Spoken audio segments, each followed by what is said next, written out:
Oh, the weather outside is frightful. But inside is so delightful. It's Christmas in July. Let's review. Let's review. Let's review. Ring a bell. Season 12. Bum. I have not gotten the timing right on that bum yet in the two we've done so far this season. I apologize. You lousy bum. All right, so Dragon. It's a season of final things on Christmas in July, man. This is the last Christmas in July we're doing, and this is the last Nickelodeon special we're covering. And I got to tell you, man, there is very much a sense of like finality to that honestly just kind of hit me right now. And yeah, it's been a road. It's been a road, folks. So we are ending with Catdog, which, of course, Dragon, we haven't really done a ton of Catdog content on this channel, but I feel like it's one of those shows that always kind of comes up in conversation. It's very interesting, kind of as a big Tom Kenny led project that was like almost immediately before SpongeBob hit the scene. So yeah, a lot of nostalgia there. I'm sure you have nostalgia too. I don't know how much you want to get into nostalgic talk with Catdog, because I honestly don't remember if we've ever covered another episode of this show. Maybe we have for Haunted Holiday Hijinks. We probably have. But yeah, I digress. This is definitely a seminal episode to get to in our final season here, Dragon. What do you think? Yeah, so I have. I mean, this is probably one of the most nostalgic NickToons for me. I love Catdog. I always have. It was always kind of like the odd couple for kids. You know, it was always just this. It's loved it for like the wacky cartoon. Kind of the wacky cartoony physics. The cool design premise of kind of the the conjoined brothers that are Catdog. It was always in. I think I loved it because it was always kind of in the spirit of Abbott and Costello and just kind of buddy duos, and it was kind of like delightful to kind of crack the code on the similarities to the Abbott and Costello show when I got older. Mm-hmm, mm-hmm. Yeah, again, I got a lot. How when I watched the Honeymooners, I was like, this what like the Flintstones wasn't just inspired by this. This basically is the Flintstones. Yeah, pretty much. This is a. I mean, the Catdog was just utterly like a good time every time you tuned in. It was just a lot of it's a lot of fun. It just had some like kind of way. I don't want to say world building, but it was just kind of like I don't know. It kind of gave you definitely a more cynical Nicktoon than the average one, and I think this episode definitely speaks to that, in spite of having some very wholesome Christmas messaging at the same time. Yeah, like Catdog is kind of in that is in that kind of that in between phase of the iconic Nicktoons, because obviously we splashed onto it really big, with the big three that debuted, with Rugrats, Doug, and Ren and Stimpy, mm-hmm. and of course ultimately ended up on SpongeBob, kind of the last of the kind of the classic Nicktoons. And the '90s period. And again, in the cut there, you get some true gems. Of course, the big hit of those gems being Hey Arnold, which obviously carried over, had a lot of longevity. But you also have Rocco. And Hey Arnold is probably the Nicktoon that we have covered the most on this channel. Like, we've done a wealth of episodes of Hey Arnold throughout our various Halloween and Christmas offerings. Without question. I mean, but in between they have like the ones that people don't talk about as much. But you ask somebody, they're gonna geek out about when it comes in the conversation. You got Catdog for the recognition factor, because again, it was very just iconically just kind of like Nickelodeon in a nutshell visually. And you have Rocco and a little bit of Cat, but mostly Rocco is kind of the blueprint for again, it's a transition between Ren and Stimpy and SpongeBob. It's like that that grand center point. Uh-huh. But yeah, I just Catdog's like such a great comfort watch for me. It always was a comfort as a child, and I still look back on a great reference. I love like the jokes I think really hold up. And you're right, there's a cynicism, but there's always like a great kind of like design to it. And I really just it's just like the shenanigans we get into, and I think I think the humor was was just so right and so just kind of off the walls that it just kind of left an impression. So when you go back to it, you have the nostalgia, but you also have like, man, this was really funny. Sure. Anyway, yeah, so yeah, I remember the Flash game for Catdog too on the Nickelodeon website. It was yeah, my grandfather and I. We always he was the computer savvy when I was really young, and he would play it. And basically it's a Flash game. All you can do is really point and click. It's not really not much to it. And it was like based on the first episode, one of the first episodes, All You Can't Eat, in which Rancid Rabbit's trying to catch you sneaking in the Taco Depot, eating the food on a conveyor belt. And basically, he would always love to quote what happens if you get caught, which is Rancid Rabbit saying, "Cat dog," it's like kind of throwing you out. Anyway, so I admit, so of course I remember watching this episode, and however, it's been a long time since I've gone back to this one. I go back to other episodes of Cat Dog more frequently. This one, it's kind of a thing where you've seen it and you kind of know it, and it's like, I don't really. Unless I'm doing a full binge of the series, which I haven't done in a long while, I haven't really, I really thought about it. I couldn't really recall the quality of this episode because honestly, going into this for Christmas in July, I was a little fearful because I was afraid we might have a Jimmy Neutron situation. Oh God, no, we don't. This episode was great. Exactly, that's the thing. So that was kind of the fear. So thankfully, going back to it because I know I love Cat Dog, but again, I can't speak to again like that one offshoot holiday episode. Oh boy, that's like the one episode I can't recall from memory. Like every iota of it. I absolutely think this episode falls right in line with our sensibilities with Christmas in July, specifically the Santa, which we'll get to. I think the Santa is kind of like totally up our wheelhouse with Christmas in July stuff that we've covered. Oh yeah.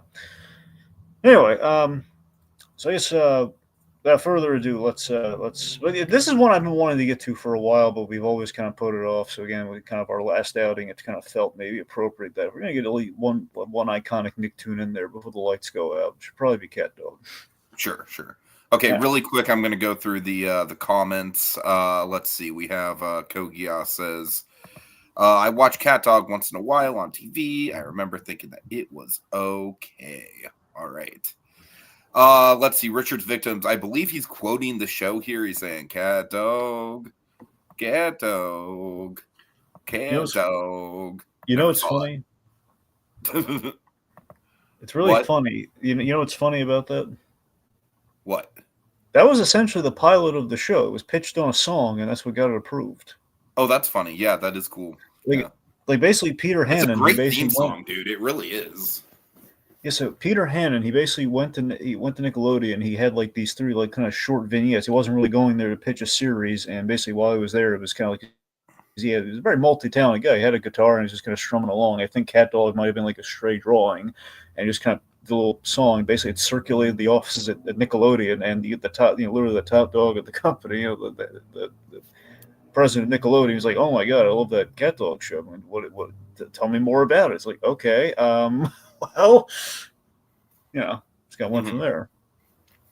Okay, let's see. We have Sonia Pantoja in the comments saying, "I love Catdog. It was really funny on Nickelodeon." Oh yeah. Oh god.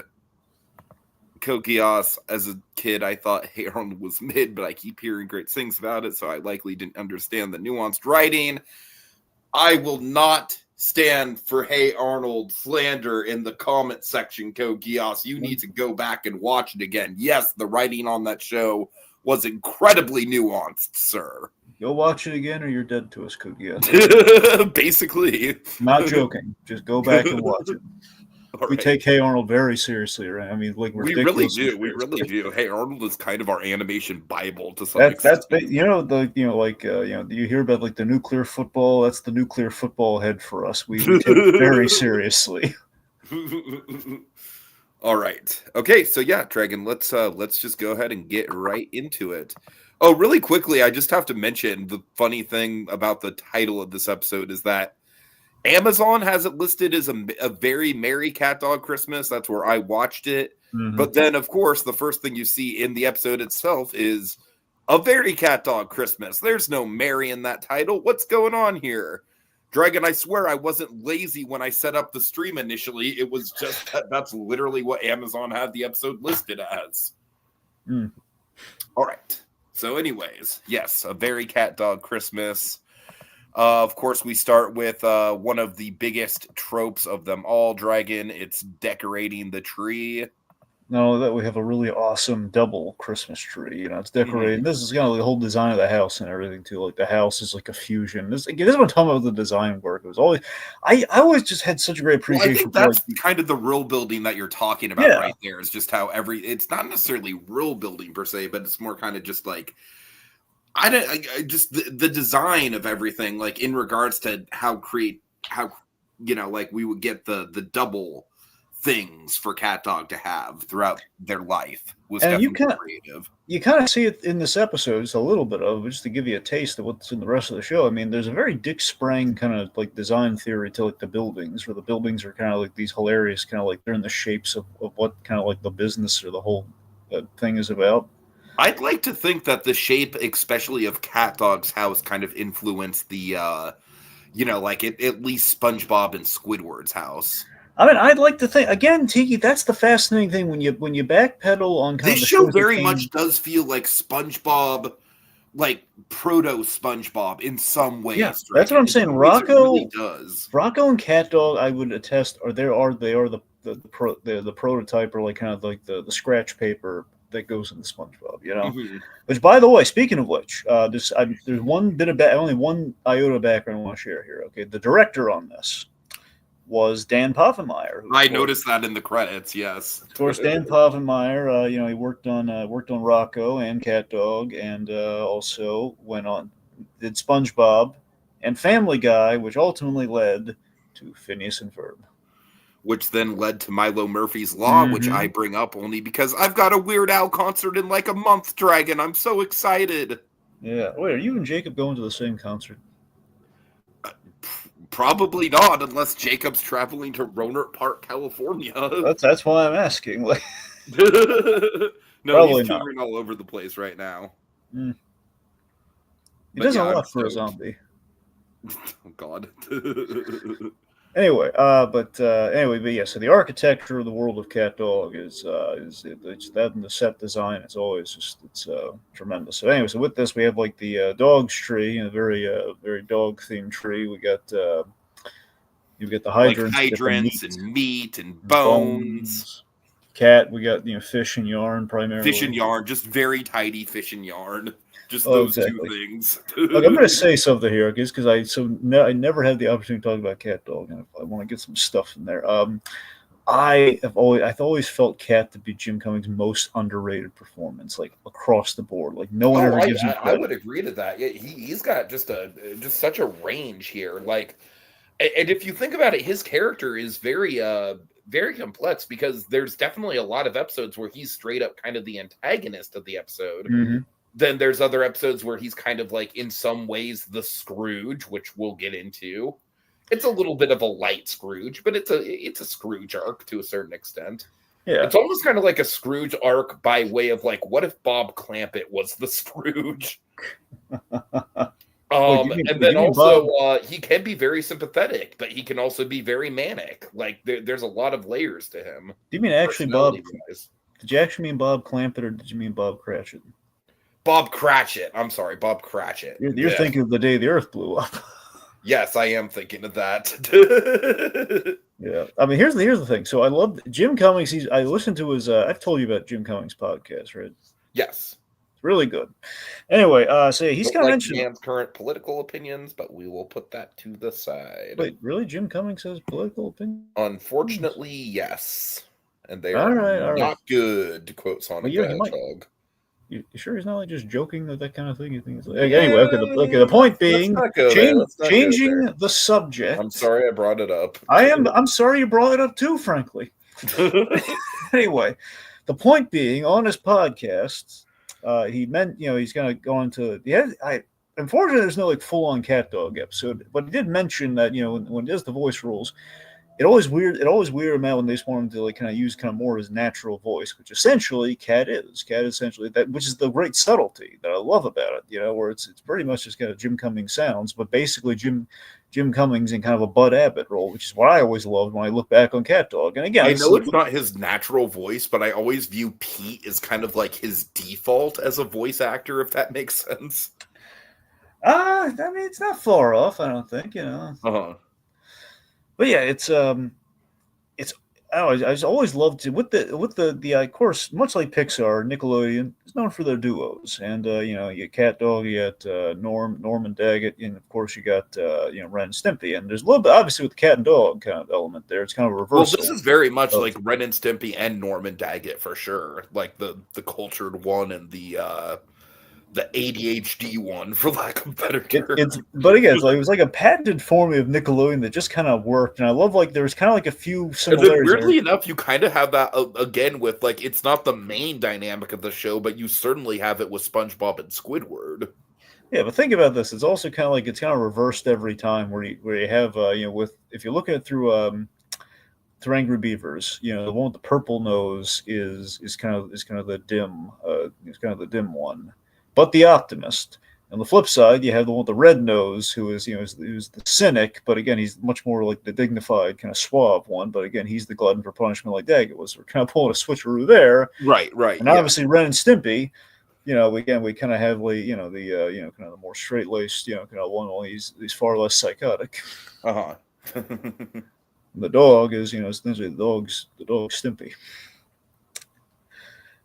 Anyway, so the point being, just I always loved just kind of like the way, you know, the subtleties and what Jim Cummings did with Cat, which he never gets credit for. And honestly, I don't think he can do the voice anymore because every time people, it's like that convention thing I told you about with Kevin Conroy, where if you walked up to him without a voice director, it's like to remind him what he did, or kind of like you give him the proper direction, it's going to be he's guesstimating what Cat sounds like instead because he's forgotten that wait a minute, Cat's just basically how I sound. Anyway, yeah. So they're decorating the tree. Of course, trope.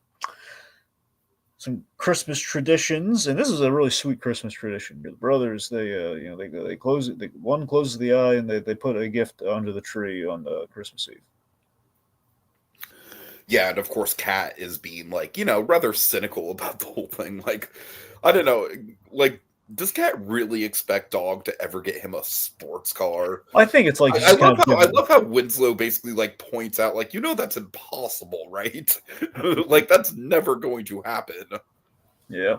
So you know, Cat wants a sports car, you know, and And you just know with Dog, it's like whatever the hell Cat gets him, he literally gives him what, like a jelly bean or something. yeah, you know, he But would love. Dog's gonna think it's like the best gift ever. Yeah, and of course, it's also really sad. Again, I love with Cat that again, deep down, you know, he's a nice character. He fundamentally means well, but he is absolutely like any cat. You know, like any, for I guess in the pet community, you know, like any cat. Again, there's a comfort, there's a joy, but there's also a lot of, you know, there's self importance. There's an ego with the cat, and that's essentially what we have here. Where, you know, Cat forgot to give Dog a present Uh-huh. on Christmas Eve. It's just, oh my god. So again, bit of a Scrooge going on there. Yeah. But like I said, as we get into the plot of the episode, it's kind of like poor Scrooge, which is an interesting kind of twist on the whole thing. Oh yeah. So Like, this is seriously one of the most cynical episodes in regards to like being, you know, being poor around the holidays. You know what I mean? Oh yeah. So he's checking his pockets, finds a jelly bean, and so then they are heading to the mall to see Santa Claus, which again another tradition. So the dog wants to see Santa Claus. We have like the you know, there we have the snow covered visual of Nearburg and everything. We have snow. We have candy canes again. Some so basically our cartoony location coated in snow. So trope. Uh-huh. I love that we build up the song, but I love it's not like a complete. Dan Podmeyer, of course, he loves musicals. So I wonder how much of an influence there was there. Really, we kind of start the best thing about Christmas, and then we just we build it up until we actually do the song at the end.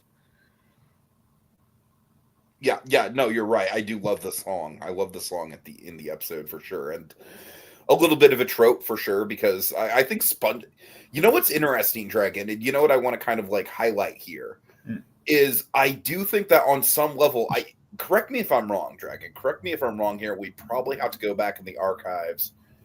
We must have done Christmas Who in our first season, right? Oh yeah, we did Christmas Who way early on. Yeah. Was that the first Nickelodeon special that we ever covered? Look, I want to say yes, but in the beginning we covered a few of them. So we covered SpongeBob, we covered Fairly Odd Parents. Now I don't know which one came Oh, I first. hope we did SpongeBob before Fairly Odd I would Parents. like to think we did, but honestly, that's the thing. I don't. So Uh, I'm just saying, with the theme song of it all, and kind of like you have the one character being cynical around the holidays, and then you have the Tom Kenny character trying to cheer up that other character. Like, there's a lot of parallels to the SpongeBob episode that I think it's like poetry, Dragon. It rhymes. also, it was Hey Arnold. We probably prioritize Hey Arnold. We probably did prioritize Hey Arnold. You're right about that, which is an appropriate thing to prioritize. Because we have to make our Go viewers. Gios, if anything else, watch that damn Hey Arnold Christmas special. If anything, we need to make our viewers cry. Right. It's like, why did you do this to us? Look at the beauty of it. It's like Clockwork Orange, just holding the eyes open. What? Oh God. Anyway, let's see. So again, like I said, you can kind of see the Dick Sprang aesthetic. Like we see the Mall of Malls essentially is like a giant evil looking piggy bank. Uh-huh. Let's see. So this montage was awesome. We had like a lot of quick cuts and like of all like the commercialism of Christmas and the Christmas shopping. We had like some really, if you Tiki, I'm sure a lot of it went by. I don't know if you paused it at all, but you saw like a lot of quick flashes of really hilarious holiday merchandise. Yeah. I didn't really pause it. Well, here are a few. It's the names. You had Okay. the dancing Santa Clauses that you see around the holidays. Yeah. They had one of those, but it did the Macarena. Oh my God. Wow. They had let's see, they had Ridiculous. a Late 90s humor for you, ladies and gentlemen. we had like God, we had Barbies with like Santa beards, and I think we had like beards, bears with hats and that kind of stuff. So like a lot of fun merchandise. Just again, all the visual commercials. Also, one of my favorite aspects of Catdog.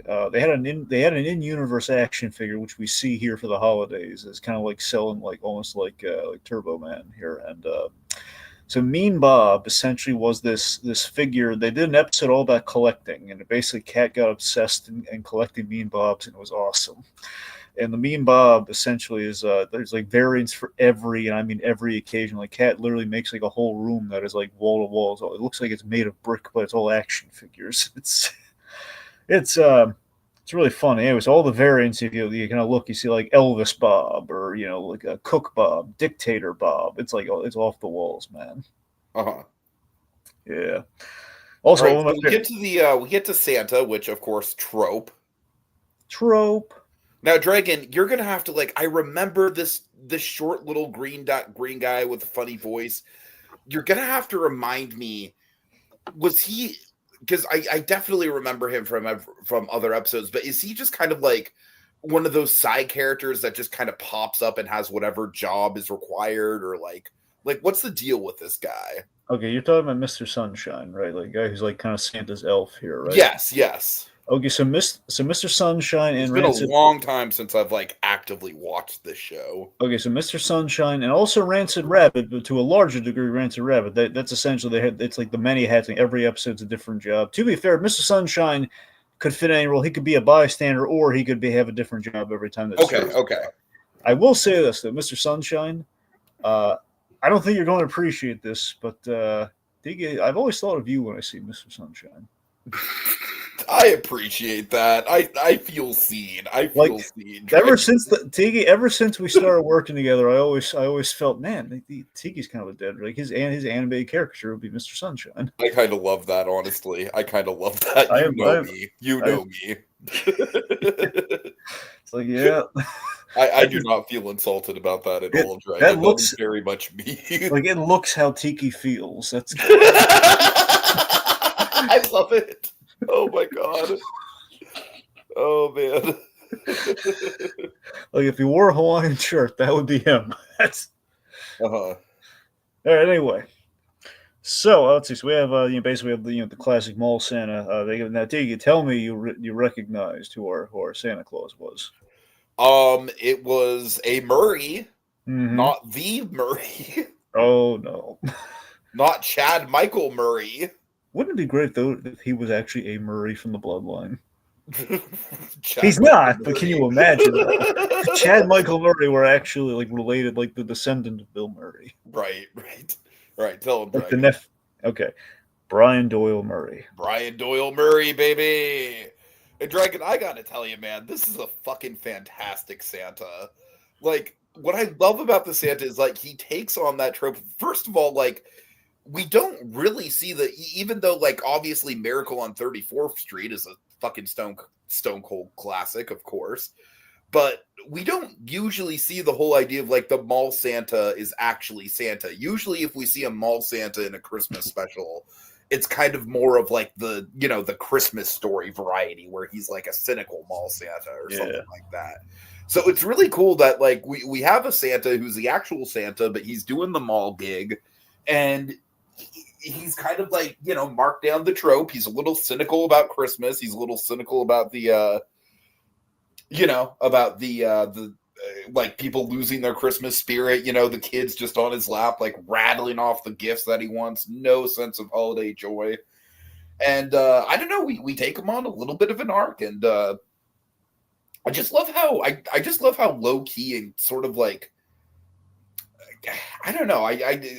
There's just something about this guy that really spoke to me. I really think it's a great Santa. It's one of the best Santas we've had in a while. I think. Well, it's a little nuanced that this Santa, he does, he loves the holiday, but he's just getting disenfranchised with like all the, the kind of the greed and the lack of goodwill towards men that, that kind of like with the Christmas spirit that's kind of it's severely lacking. And I love we see kind of this perfect example. They have like the monkey kid who is, who's basically saying, I want to, what was it, a Kung Fu Kenny? He wants a Kung Fu Kenny. With the actual blood and all this sort of thing. He's just a little unimpressed. He's lacking Christmas spirit. So Catdog lands right in Santa's lap. Dog loves Santa Claus. He exudes the Christmas spirit. He wants, he says, let me guess, you want something expensive with a death ray?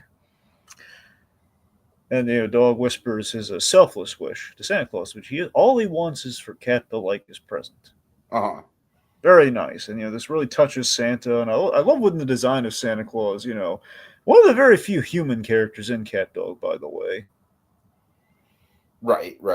Not saying it's impossible. I'm trying to remember. I don't think it's that's the thing. I think that Catdog has like an anthropomorphic animal thing. We've had like one human character was kind of like a joke. Beyond that, I mean, I want to say. I think you're right. I mean, this beyond the Mr. Sunshine, who's just kind of like a weird little green guy. Well, he's got like a pigtail, so I don't even think he counts. That's the thing. I don't know. Like a troll or something, maybe. Right. So it's like, it is very anthropomorphic, like all the way through.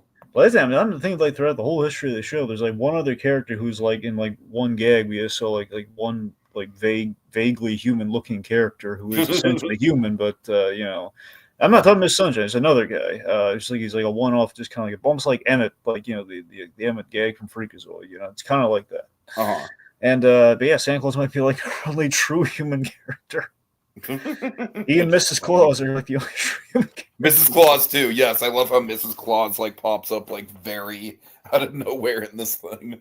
Yeah, I could be blanking on something. I'm pretty sure that's how it works with Cat. I think it's like you can count less than one hand, like how many human characters there are in the entirety of the series. Anyway, let's see, where was I? Oh, yeah, right. Okay, so Santa Claus is touched, and also being voiced by Brian Doyle Murray, Flying Dutchman, the original Flying Dutchman. Right, I forgot about that. Yep, again, it's more connective tissue. A lot of SpongeBob connective tissue here, yeah.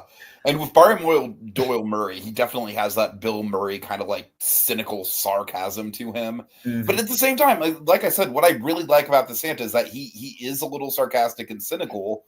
But like you said, Dragon, you can tell that he genuinely does care about the holiday. And if anything else, he's just kind of disappointed about how people are treating it more than anything else. Yeah. So then we have, while he's very charmed by Dog Cat, he basically takes the opportunity to very loudly hint in Dog's earshot that he wants a sports car. Right. He wants a sports car. Which, by the way, you know what? Cat doesn't need a sports car because Cat. I know you didn't see it this episode, Tiki. Which again, more Yet another show to enter your endless list of things to get caught up on, you I Philistine. am not going to rewatch Cat. I have way too much on my plate. There's no reason for me to rewatch Cat Dog. With all due respect. Well, I mean, for the enrichment of your soul, maybe. Dragon, what is the enrichment of my soul when I have to consume content? Well, you might though. Don't you want to consume nostalgia? There's so much content, Dragon. Don't ask questions. Just consume product and then get excited about the next product. That's my life. See, he's just the fat kid at the end of the assembly line of a chocolate factory, and the chocolate factory is nostalgia.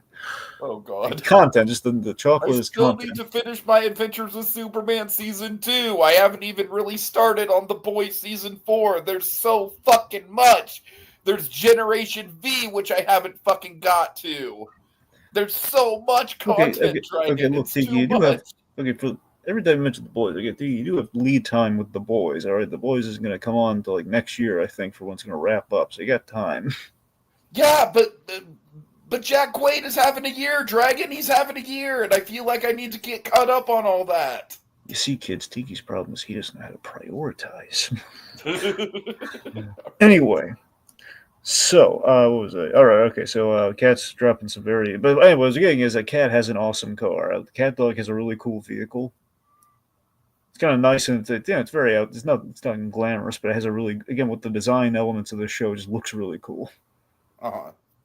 Anyway, so Rancid Rabbit, of course, and Rancid Rabbit. Here's the biggest Abbott Costello connection is Rancid Rabbit. So Rancid Rabbit is voiced by Billy West, and essentially Rancid Rabbit is he's like Sidney Fields from the Abbott and Costello show. It's the same principle. So the idea is like Sidney Fields is like the character who like Abbott and Costello are always looking for a new job so they can pay their right. I know exactly what you're talking about. And they stay at Fields' apartment. So Miss Sidney Fields like the landlord. Anyway, so this actor who is Sidney Fields, the actor's name. He is they always cast him as like Fields either knows a guy or has a cousin or a family member who owns like a business. Like, I'm going to send you to this place so you can get a job and you can start paying the rent. And it's always the same actor, like wearing a wig or a costume or something. So it's the same. It's kind of the same logic. Rancid Rabbit has, it's just he's always like he has some title. He's definitely kind of like a spiritual successor to the Red Guy in some ways. Absolutely, that's what I'm saying. He's the precursor. Red Guy, but like with more political power. I want to say he's the precursor to the Red Guy, but I'm not sure. No, the Cow and Chicken definitely came before this show. Oh, you're right. Oh, yeah, I'm almost certain of it. Okay, you're right. Probably spiritual successor. Anyway. But yeah, so it's Rancid Rabbit's always been kind of like he's always an authority figure. He has more power than Catdog every which so he's never been like under Catdog. He's always been like over them in some regard. He has like an element of the plot they need. So that's usually the gag there. Anyway, so he owns them all this time around, and he cuts the line with his niece. She's pretty much just the one-off for this. Thank God, because Dragon, she is like if there's anything wrong with like. Look, I understand that characterization-wise, we're meant to not like her. Yeah. But holy shit, this is just an incredibly unlikable little character right here, man. Yeah, so she's a one-off, just for the sake of we need kind of like a Darla Dimple-esque, kind of like an Angelica Pickles-esque, kind of like we need kind of a. Okay, but yeah, another one of the Nickelodeon tropes was like the bratty blonde girl who actually was the most layered and nuanced character on the whole damn show. Angelica Pickles, Debbie Thornberry. We have, of course, Elka Pataki, Cindy Vortex. No, it's a weird club. They got. Yeah. It's kind of you've heard of Hitchcock's blondes. This is the Nickelodeon blondes. Nickelodeon blondes. Oh God. Yep. I could make a joke here, but I'm not going to touch that. Don't do it. Okay. Yeah. Anyway, so we have Rancine, basically just kind of a younger, spoiled version of Rancid Rabbit, which is funny. Mm-hmm. So he's the point being just a little just mischievous, just misbehaved, little spoiled girl. Rancid Rabbit owns them all, and Santa Claus. Okay, little girl, what do you want for Christmas? And it's like, okay, listen to me, you dime store phony. My Uncle Rancid bought me everything in the store. And then, of course, he just kind of stops, and then she looks, it's like, except that. And then we reveal Catdog. So it's, so again, the wonderful thing about Catdog could be kind of wrong and just kind of like really just, again, it could be cynical, it could be kind of wrong, it could be just like really messed up if you're really overthinking or you're like kind of even thinking. Okay, I'm going to call a spade right now because you set this up. The basic premise for this episode is Catdog are essentially prostituting themselves. I was going to say kind of enslaved, but it's. Yeah, but they're the ones that sell themselves, though, Dragon. That's the difference. Well, yeah, I guess you're right, yeah. And again, we'll get into it a little later, but I love just how, well, first of all, okay, well, we have to set it up a little bit more. Like, she, like, Rancid offers it to Catdog, and I like how at first Cat is very staunchly like, who do you think you're talking to, sir? Absolutely fucking not. I mean, obviously, that's not the actual dialogue, but that's his attitude about it. Could you imagine if that was the dialogue? Absolutely the fuck not. All right, anyways. And like dogs, like, Catdog is not for sale. Uh-huh. By the way, so this whole premise, the premise of like Logan wanting to buy Catdog, essentially buy a living thing as and calling it a toy. This is very similar to a film from the 80s, Tiki, that I don't think you've ever heard of. It's called The Toy. Have you ever heard about The Toy? No, it's not the Robin Williams movie. It's the other one. No, you literally read my mind. I know, not that one. Get out of my fucking head. Not that one. I've not heard of The Toy. Because that one was in the 90s. Robin Williams movie Toys, but yeah, I believe Toys was in the 90s. So no, this is the 80s. So The Toy was a movie directed by Richard Donner, believe it or not. Kind of in the this was not his great years. This was just kind of like Richard Donner's kind of kind of the post Superman, kind of before Goonies, that kind of kind of in that period, the early 80s. Richard Donner. So The Toy is basically it's a very similar premise. Essentially, it's a Richard Pryor movie. Richard Pryor is basically bought and gifted. That's funny because I was just randomly, because I'm kind of on a little bit of a Superman kick, I was watching the Nostalgia Critic review of Superman 3 today.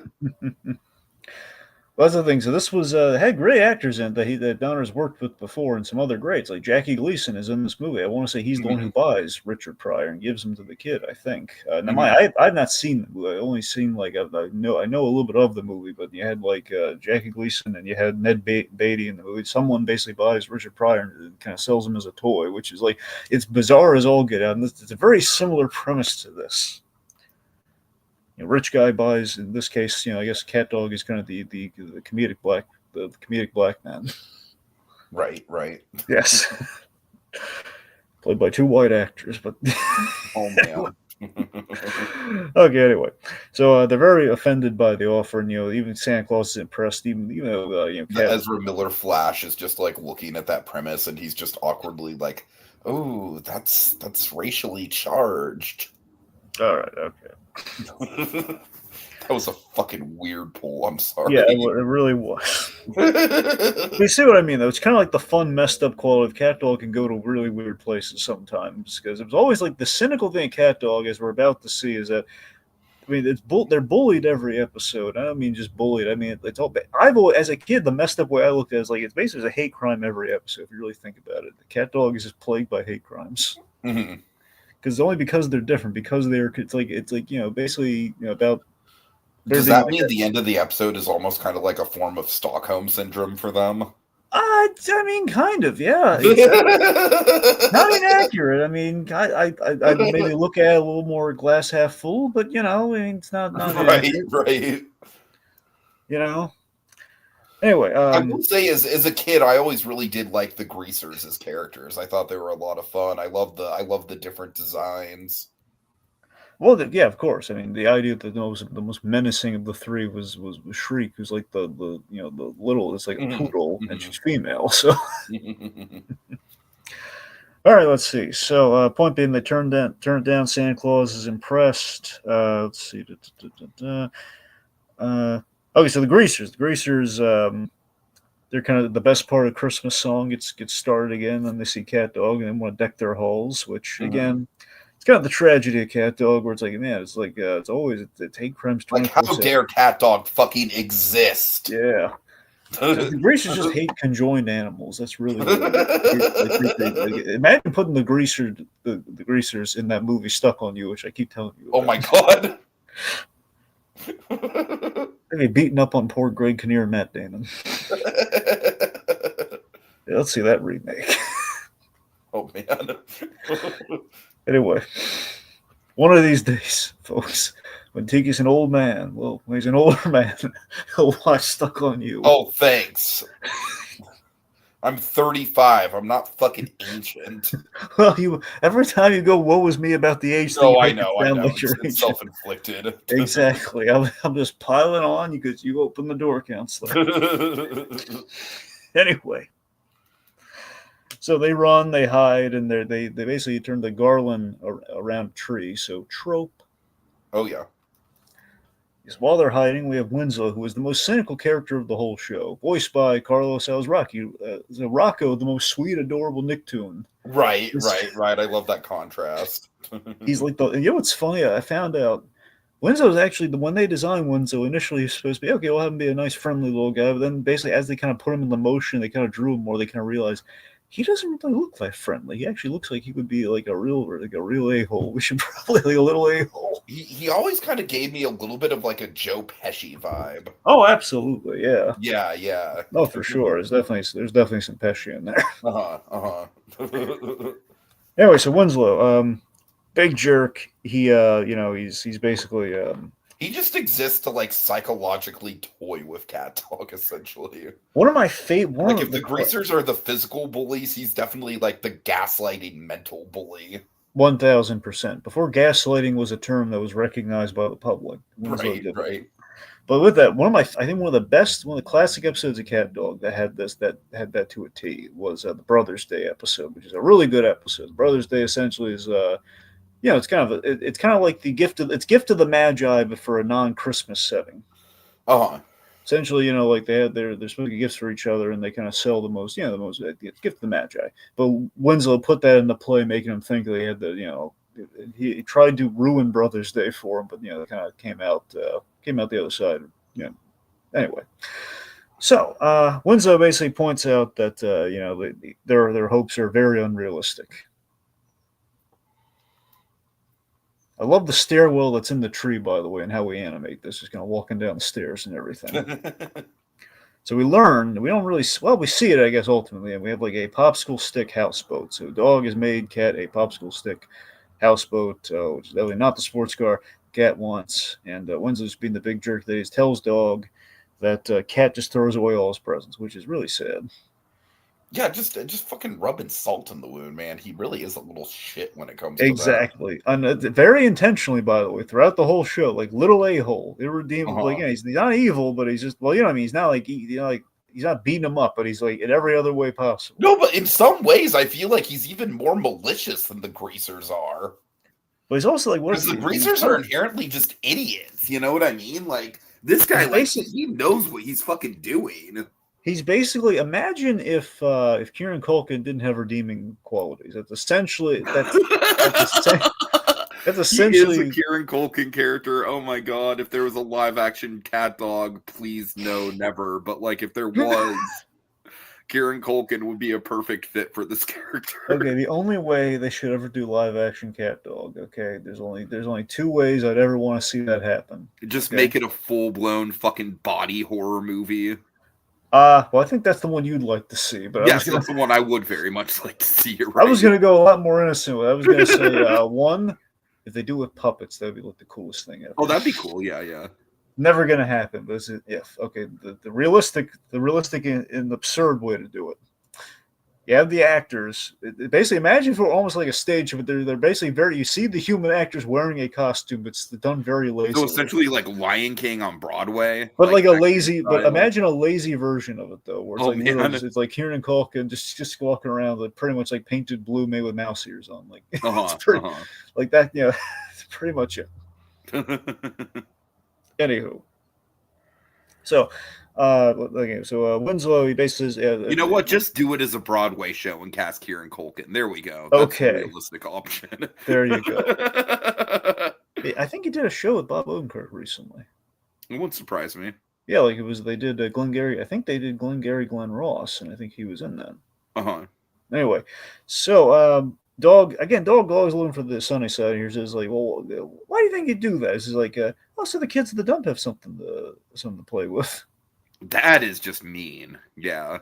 Yeah, which again is just really, it's so sweet that like Dog is just trying to find some redeeming value there, but it's just again. But what I'm saying though is like that Winslow is like taking that in like, oh boy, that's gonna be ammunition. Mm-hmm. All right, so we go to the soap dish. I love all these fake stores in the mall. Mm-hmm. Soap dish is kind of like the bath and it's kind of like the Bath and Body. Which, but have you ever been to a Bath and Body? Bath and Body Works, yes. Isn't it great? You know where I went to a Bath and Body Works, Dragon? When I was like 14 years old, I went to one at downtown Disney. Yeah. Yeah, and you're right. It was pretty nice. Yeah. I'm a sucker for. I love hand foam. Uh-huh. I love the scent. I hate the gel. I love the foam. Uh-huh. Just the foam's awesome. Anyway, so the soap dish. We basically the idea of Dog. And this is again nod to a Christmas Story trope. Eating soap Sure. around Christmas. Definitely. I'm pretty sure it's like an intentional direct nod to Christmas Story. Mm-hmm. So let's see. So Christmas is Cat's prescribing to Christmas is a sucker's game. It's not in the cards for him again. Like Christmas on a budget, essentially, as Tiki was letting on earlier. But then we go over the tradition that Dog loves, putting on the double star, which Mm-hmm. again trope putting on the Christmas star. But it's double the trope. Yes, it is. Double points. And it's just pain for Cat. It's like the whole, and trimming the tree, and you uncut it, and then basically it's like slammed against the wall, which again, that's kind of the push and pull of Catdog. It's the seesaw of happiness like we use with Bates Motel. One's up, one's down. That's how it works. Mm-hmm. Exactly. Only most often, rarely is Dog down, let's say. So, and then of course, like, what about our friends and family? Dog, we don't have family. And this is before they did the big T. Did you heard, but I told you about like the TV movie they did. Oh, I saw it. I remember it coming out back in the day. Oh, good, yeah, because they finally answered. And basically, the answer was, it was the song, literally, like the three-eyed buggy and the three-eyed frog and the big, basically jelly bean looking thing. Okay, so no family. What about our friends? Like, well, Winslow, Eddie the Squirrel, and the Greasers, who were all come uninvited and essentially beat them up. God. Yep. Okay, so Dog, we need stuff. Which again, it's very much like I love how it's like that sentiment is relatable, but it leads to okay. Well, let's set it up. Like Rancine is still just like absolutely just being a little shit terror about the whole situation. Yep. And Cat has gotten an idea, an awful naughty idea. Well, very commercial idea. I mean, awful. No, he's got a very commercialized idea. Right. Just imagine the Grinch, but with dollar signs after he does the smile. That's what he's got. So, Cat basically walks up to Rancid Rabbit and says, "Have you reconsidered my offer?" They said basically he's found a price, which is we'll be Rancine's plaything, but we want access to all your stuff. Cat's a shrewd businessman. You gotta give him that. Oh yeah. And so Dog hesitates, and Dog's like the big handshake deal there, and says like, "You like T-Bones, don't you?" It says T-Bone was my nickname in Fat Camp. Good old Tom Kenny delivering that line there. Poor Santa Claus, he watches. This is like my favorite shot of the whole episode. I love how I love the framing of it. How Santa Claus is kind of like framed in the middle of the handshake, and you just see his expression. You see like he's just absolutely like beside himself at the just the sheer commercial audacity. And what I really like about it too, Dragon, is the fact that like this is coming off of like Catdog was the one person to actually give him a little bit of a sense of Christmas spirit. And then they are doing like the most ghastly thing of all in his mind. Like, I really love that contrast. Oh yeah. All right, so the deal is struck. Oh boy. So he sees it, and he's very upset. You see again, you see the disappointment. You see he's upset, as Tiki is laid out there. It's wonderful. Okay, so we're at the mansion. Very Charles Foster Kane chic.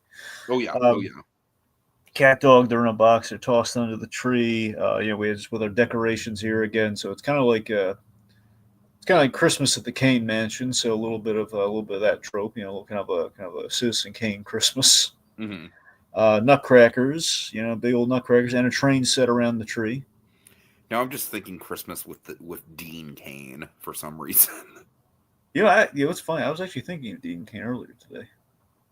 Another man with not great political opinions. Really? Unfortunately. Man, why are you bumming me out with all this? I'm sorry. I shouldn't have brought it up. You know what I was thinking about Dean Cain? I was thinking. What? Oh, God. I was thinking back to when he was hosting the Ripley's Believe It or Not show. Right. No, I mean, basically, like, it's nothing, like, heinous, but he was basically saying, like, why do we need a woke Superman? I'm like, bitch, Superman's always been woke, you fucking idiot. Anyways, right, well. I digress. Okay, anyway. I'm sorry.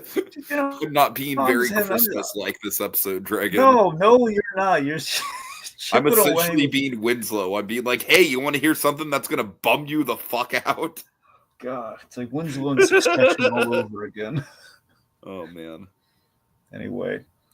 So, point being, we're at the mansion. See, so far, no downside. Mm-hmm. And Santa Claus steps to the mall, so demoralized. And we have Mrs. Claus. We have the great Mr. Sunshine. She's like, wait, Tiki? Can you do the line? Oh, hold on. Let me.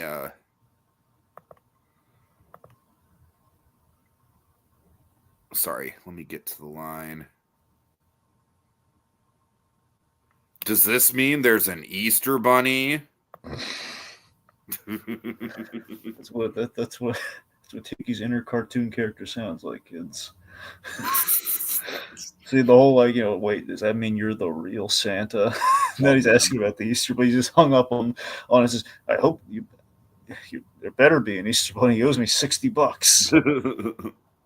But again, I love Mrs. Claus. Come on. Chris, didn't Dog make Mrs. Claus does not have a lot of screen time here, but what she has is pretty effective. I think it's Kath Soucie doing the voice of Mrs. Claus. That makes sense. Yeah. I could be wrong on that though, but it sounds like her. Anyway, so she's like, didn't Dog show you some Christmas spirit? Well, yeah, until he sold himself. Oh man. So then, of course, his Sunshine very distracted the Easter Bunny thing, and at this point, Catdog selling out. That was the last straw, and Santa Claus is being disenfranchised, and he cancels Christmas. Trope. Yep, cancels Christmas, and not only does he cancel Christmas, this is a first I think we've seen when Christmas gets canceled, literally uses his magic, vanishes Christmas. He Thanos snaps Christmas away. That's true. Yeah, all gone. It's all disappeared. It's like, wow, man, Santa Claus is not messing around. So we have Randolph. I always love, and Tiki, I'm not going to lie to you. Every time you talk about Grace Randolph, in the back of my mind, I am thinking of Randolph the cat. Oh, my God. The back of my mind, just because with the name. That's funny. Randolph's thing was kind of this, early on, there's an episode, way back, season 1 Catdog. It was great. It was basically Cat wanted to it was really, oh god, it's crazy. Again, really dark too if you really think about it. Cat went into a butt emporium, and the butt emporium essentially was he wanted to get a surgery to remove he and Dog from being attached. I remember this, yeah. And they went to this, looking into essentially trying on pants, all the butts they could. and one of them was Randolph, who was a returning customer. He had like a leopard print butt, essentially.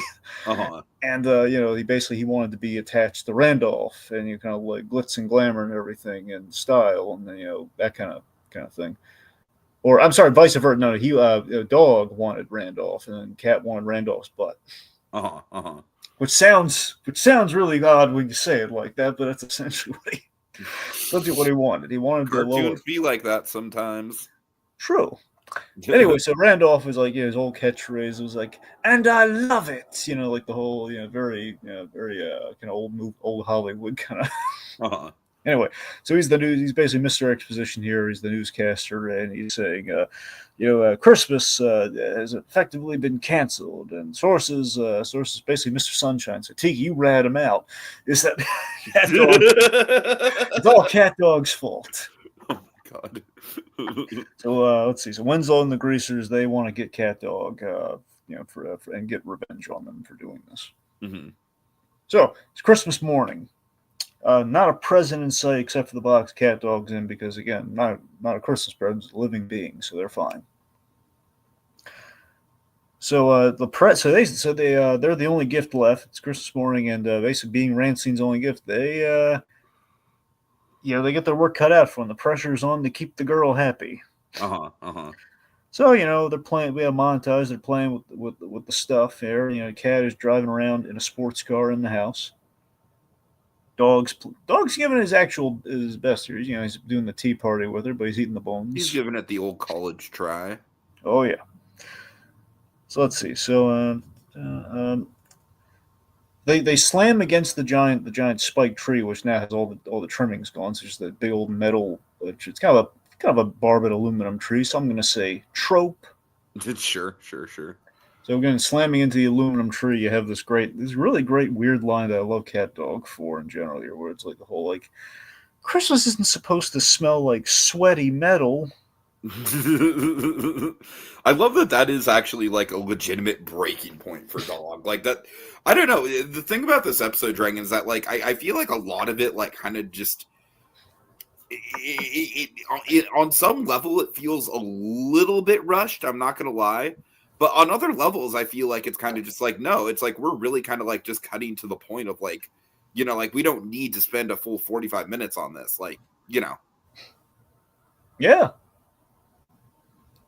I mean, that's the thing. Usually Catdog's like segmented into like 11 minutes. So this is long for him, Yeah. All right, yeah. So Dog is wistful for Christmas at the house, and Cat actually fondly reflects on the double star, which he does actually like, despite it's like, and this is like a very relatable thing too. I think we've all had this either with family or ourselves, where it's like we love Christmas, but there's always like the irksomeness of like getting everything on the tree and doing some decorating, that kind of stuff, Right. But it's worth it at the end, though. So Cat is now regretting his impulsive choice. So Catdog try and part ways amicably with Rancine, but the last guy who weaseled out is a really funny. I love how it's like as soon as they're even like as soon as the possibility of them saying something to that extent comes up, she's just like, "Oh, you don't even want to know about the last guy that tried to get out of a deal." Turned his shin bones into a coffee table, and then we pan over and we see the guy. He's okay. He's fine. I love that he is okay. He's just kind of hanging out there. Yeah, I don't know if that was a visual gag. Yeah, you have to remember, Tiki, because Nickelodeon was especially them coming out off of Ren and Stimpy, and after all the chaos they had with John Kricfalusi there, yes, it does it for Peter Hannon. He's basically said like he never faced any like in the pitching of Cat, because they essentially pursued him for Catdog with the premise. It was like, people asking like, wait a minute, was the net? Do you have to sell the network on the conjoined cat and dog ideas? It's like, no, I mean they wanted it. They love the song that much. So right. I have a sense that Catdog got away with a lot of really weird and freaky stuff, and Nickelodeon never had. It seems like Nickelodeon never had an issue with any of it. So it feels like I don't think it was a standards and practice thing that we had to show the thing. It just feels like, but it could have been, but I don't think it was. I think it was like, okay, we're just going to show as a gag that it's fine. It's just we don't want to show like bones or anything. Just he's in this very bizarre position. It's the guy like just kind of reading a magazine or something with like his shins like around a table. He's just kind of stuck like that. It's probably uncomfortable. Oh yeah, Yeah. no doubt. Yeah. Anyway, hopefully he does yoga. So Catdog ended up locked in a cage. Very naughty. They call her a very naughty child, and she's proud of it.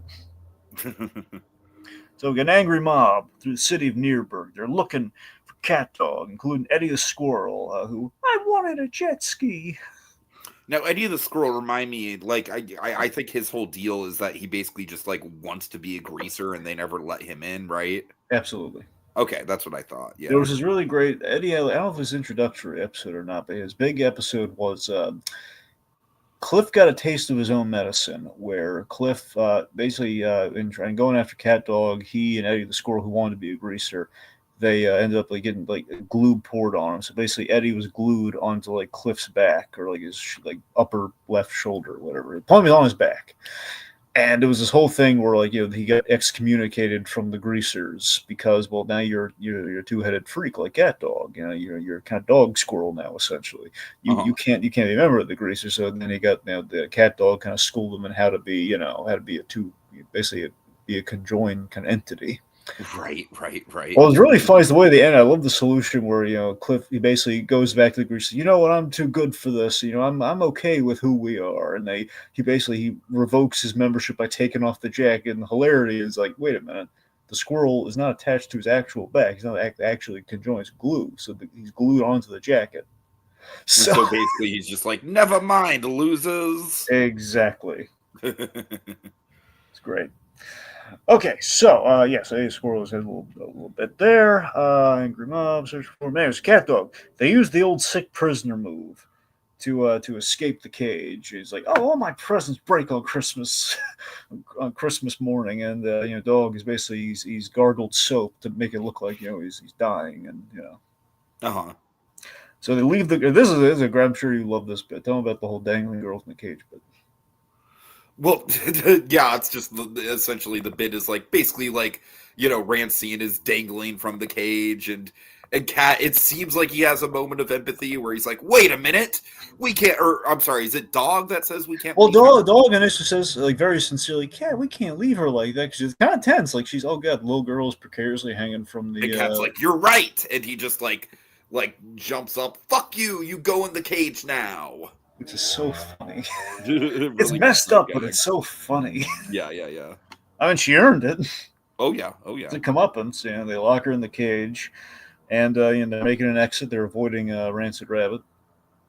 So we have this. This is a classic Catdog joke, and again, it's like there's a weird comparison, but to an extent, it's not a good comparison. To an extent, Catdog was kind of like the Looney Tunes cartoon physics, at least, that I kind of had, per the nice, besides going to the actual Looney Tunes. So it was kind of the logic of like per a cartoon. It's like, we're going to go to all this extra effort to do something that's just very simple. We could have walked out the front door the whole time. So we're going to launch ourselves to the window, just splat against the, splat against the wall there. Anyway, so they're gone. They happily, they body sled their way all the way home, and they notice their tree's gone. Per the canceling curse. They have no idea Christmas has been canceled, and they're feeling a little bummed out there. I love how that's like kind of the Christmas being canceled thing has just kind of like been happening in the background. Again, this episode, I don't want to it's got weird pacing, but I don't necessarily think it's the fault of the episode. I just think it's.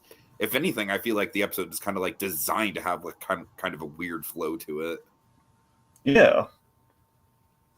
Yeah, I mean, I have hi ho ho ho diggity, Christmas-sized catchphrases, trope. Oh yeah.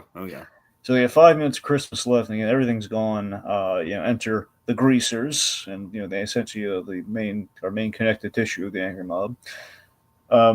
Everyone's ready to exact the season's beating on Catdog, and Cat feels terrible as he realizes, oh no, I've ruined Christmas. Because he sold himself, he demoralized him. Again, it's such a weird fucking premise. Yep. It's the most PC version of prostituting yourself around the hall. Absolutely. It is very much like Nickelodeon kind of like introducing the concept. Yep. Well, I guess more like selling out, but yeah. It is selling out, but like if you're an adult and you know what prostitution is, it reads a totally different way. Well, you say prostitution. I'm saying it's the Richard Pryor the toy thing. I think My Boy's the more palatable version of that, but okay. Fair enough. Fair enough. Anyway, so Cat feels terrible. Dog improvises a makeshift Christmas to prove his point that again, this Christmas spirit on display here. It's kind of the proof that Christmas can't be. It's kind of the Grinch philosophy. Christmas can't be taken away. Uh-huh. Which again, bit of a trope there, a little bit of just kind of some Dr. Seussian vibes there with kind of the moral. Sure. So we have a tree made out of garbage and Christmas punch again trope made out of dishwater. Is Christmas punch a trope? Yeah, I think Christmas trumped that. When have we had Christmas punch? I'm not like doubting you. I just like, can you cite an example? Well, I mean, I know we've had like the eggnog, but it's like we've had like Christmas beverages. Let's just file it. I mean, like we've had like Christmas cider. Oh, one exact thing. There's like Christmas cider and there's eggnog, and we've had like that kind of like in like a punch bowl, like in the Happy Days Christmas special way back when. So I don't know. It feels like we've mentioned cider and so they're Christmas beverages. Yes, let's go. All right. Okay. So let's see. So so Christmas is not about the stuff; it's about sharing it with the people close to you, and that's essentially the morals of that's all of us, which is true in a demented way. Again, per Stockholm syndrome or no, that's right. But I like how we kind of soften it here, where it's like we kind of like it's not it's not that we make it cynical, but we do kind of like call it out, where it's like and we may not like it all the time. We are a family, sort of. Adding and again, Dragon, you know what this is? It genuinely kind of feels like the better version of the whole May Griffin thing. Where essentially, like, the episode where it's like she's... Well, I don't know if you know this episode because it's, I don't know how much you watch Family Guy right now. But, like, basically there's an episode where May Griffin is like... she basically comes to terms with, like, oh, my God, I actually do have a valuable place in this family because I'm the punching bag. And if people don't have a punching bag, they're going to go fucking crazy. Oh, I remember that episode. And it's like, but do you think that I'm kind of on the money where it's like, it's kind of like the more productive May Griffin as far as like what this message is sending out? I mean, I don't think it lines up 100%, but I see the similarities in what you're getting at there. Yeah, so it's kind of like there's an acceptance to like the status quo. Yeah. So you're right. It's kind of like the Meg Griffin thing. Only so I think there is something a little bit more. Like Catdog is does not have, at least until that TV movie, does not have a family.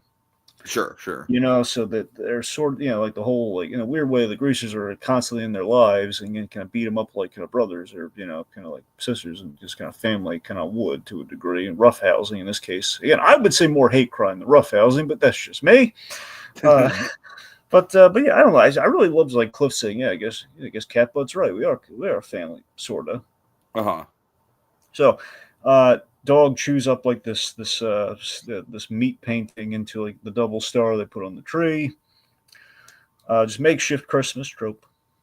Oh yeah. Winslow, he's skeptical, but a little. But again, a little Christmas. It leads to some Christmas magic. Mm-hmm. Yep. Not even Santa Claus can cancel Christmas, being the operative moral here. Christmas is even stronger in one commercial entity. Bigger than Santa. Indeed.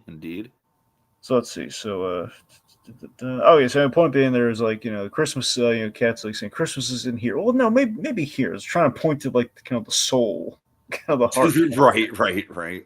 The whole thing here, like they go for the group hug, and I think Winslow has like a really edgy joke here where he says like, "Oh, it reminds me of my time in the Navy." Oh man! Oh, good old Nickelodeon humor. Yep. So Santa arrives, and Cat apologizes, and Santa Claus, he's been moved by the Christmas sentiments here, and I love the arc on this Santa, man. It's very satisfying. Oh yeah. So Christmas is back on with all the trimmings, all the fixins, Tiki. Oh yeah.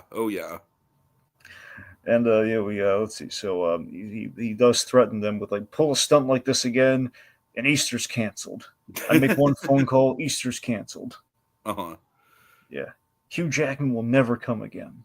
Oh man. So let's see. So Cat, they're opening each other's gifts, and Cat, a houseboat made of popsicle sticks. That is enough How for him. He's great.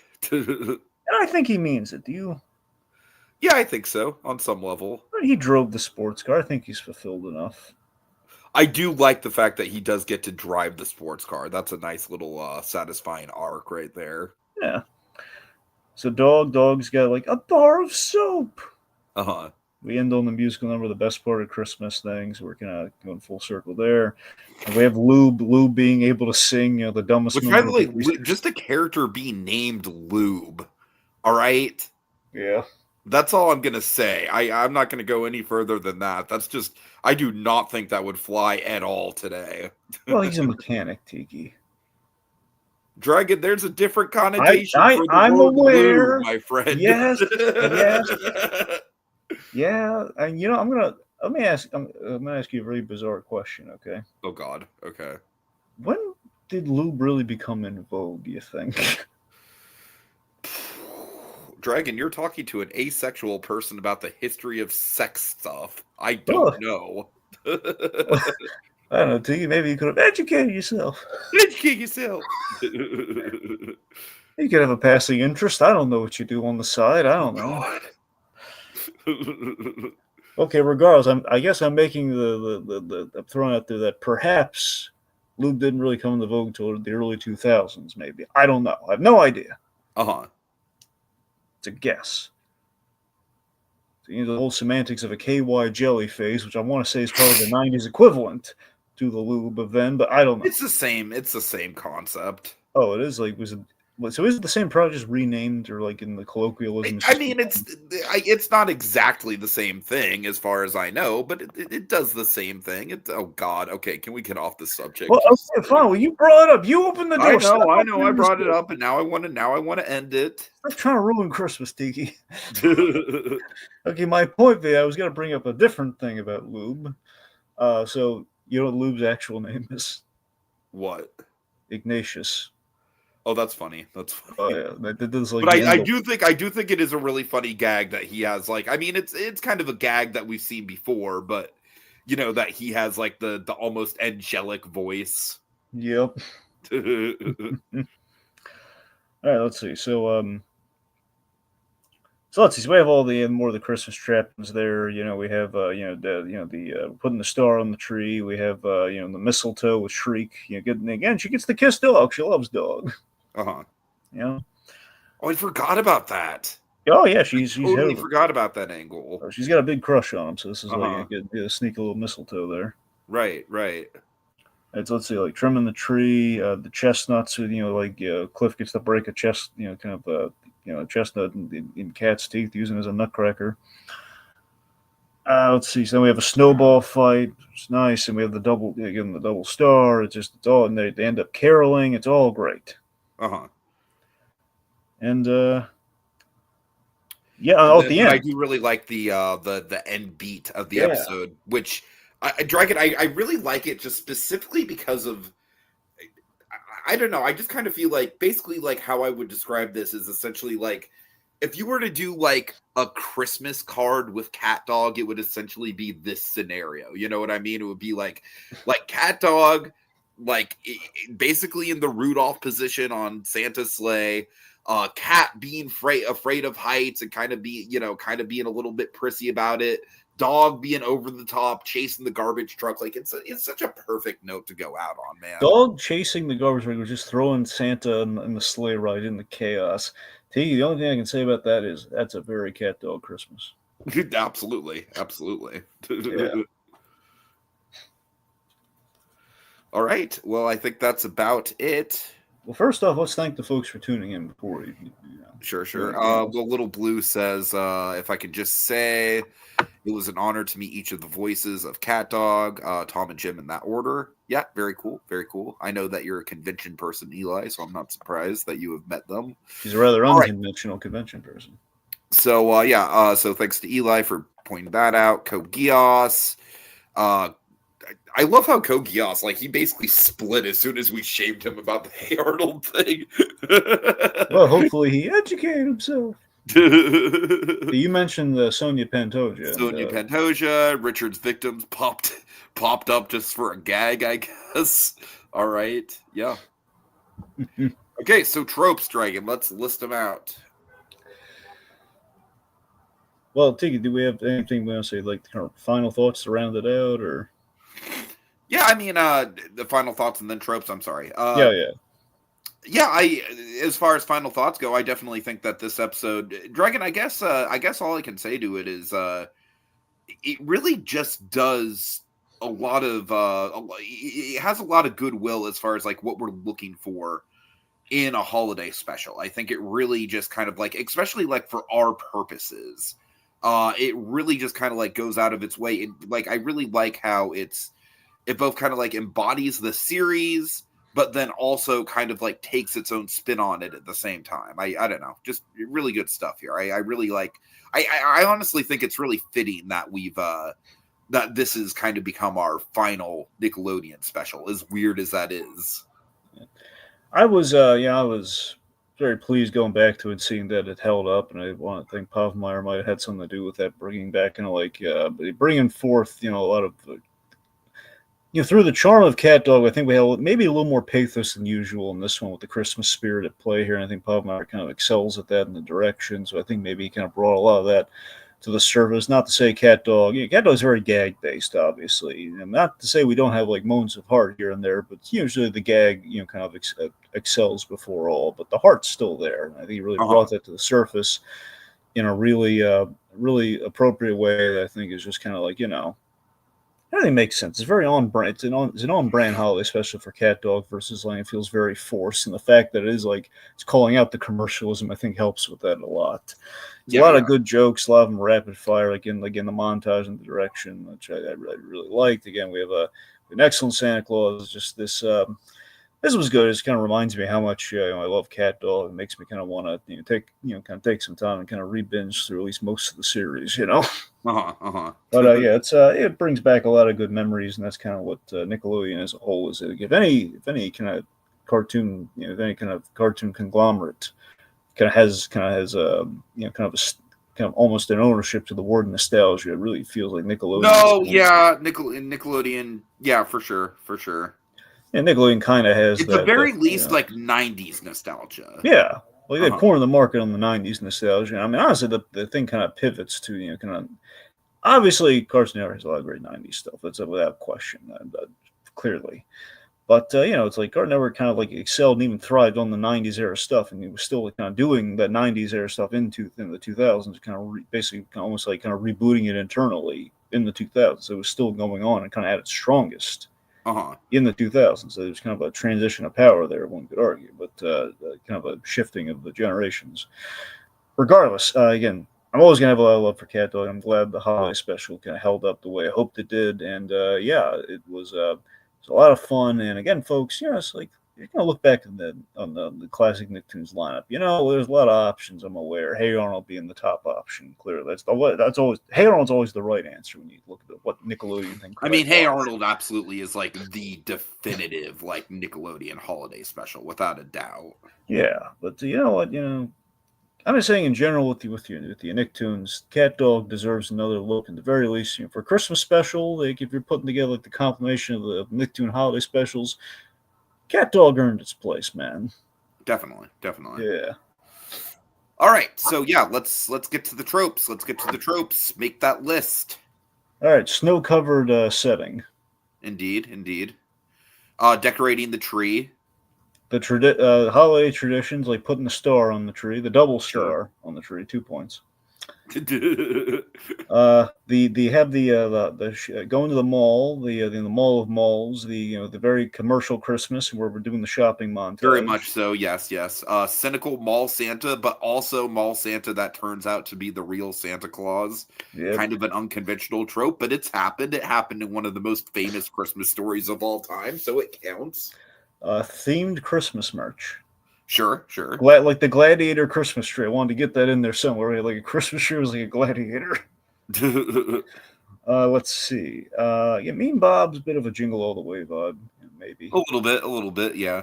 Okay, let's see. The spoiled child dealing with Santa. Oh, very much so, very much so. Again, we have kind of a Scrooge with an arc with Cat. You know, he gets a moral. Yeah, again, it's a little bit of an unconventional Scrooge, but it works. Yep. Charles Foster Kane Christmas. Yes, yes, yes. Let's see here. Okay.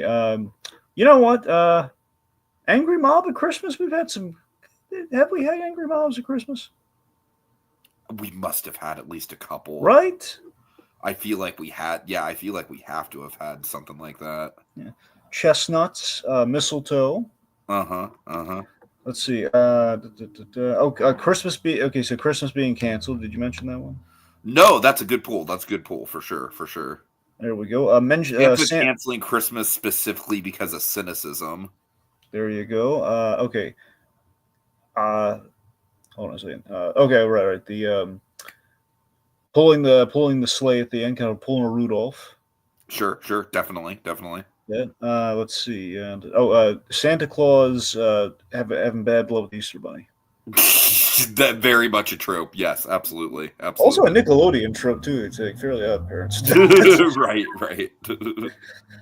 Let's see. Mrs. Claus. Memorable mall elves. Memorable mall elves. Hell yeah. Tiki's animated stunt double, pulling the legwork on that one. Let's see. Okay. I guess. Christmas gaslighting. Sure. I'll count that. We had Angelica. I mean, Angelica did. Yeah, you're right. Absolutely. Yeah. Let's see. I think. Can you think of anything else? Not off the top of my head. No, I think we pretty much covered it. Sledding. Sure. Okay, I think we got. All right. Okay. It's just also Christmas moral. We got to throw out the Christmas moral there too. With the whole, it's basically like the Grinch moral. The whole thing of like it's not about all the take away all the presents. And, Anyway. So Tiki, it's just crazy to me. After all these years, we finally have talked about Catdog, and what, we don't have we don't have a good name for this process. It just feels like like Sangle has got ticked off, and he just took it all away from us. We have to earn it back by coming up with a spanking name, man. We gotta. We have to earn it like Private Ryan. If that helps, Tiki, yes, we need to earn it like Private Ryan. We mentioned the Matt Damon film that you keep shunning, so now we need to mention other Matt Damon. Oh God. Okay, it's like Tiki just feels like we need the proper conjoined combination of a phrase. If only we had a visual element somewhere to kind of give us an inkling. I don't know. We need something that kind of spells out like a scientific process. Well, what wasn't really in this episode, Dragon, that kind of makes me think. What? Mistletoe. I don't know. Maybe. Mistletoe. Yeah, but how are we going to look at it, man? Use your brains. How are we going to look at it? Yeah, I mean, Cat is a very intellectual character. I could see Cat maybe using a microscope, perhaps. Yeah, microscope. Wait a minute. Microscope. We got mistletoe. We got something. Yeah, I don't know. Tim Burton.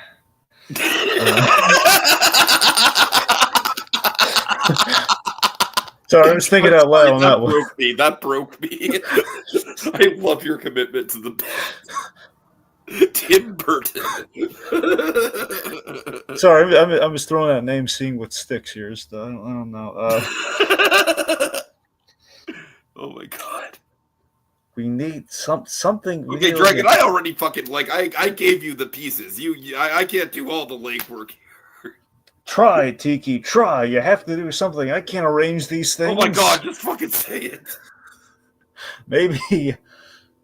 Well, I can't, Tiki. Definitely, I can't say it. You have to just. Okay, what about putting the mistletoe underneath the microphone? Microscope.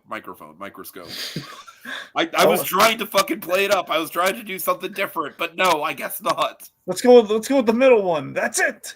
All right. Oh God. We can miss the underneath the microscope. Next time on Christmas in July. La la la la La la la la la la. la.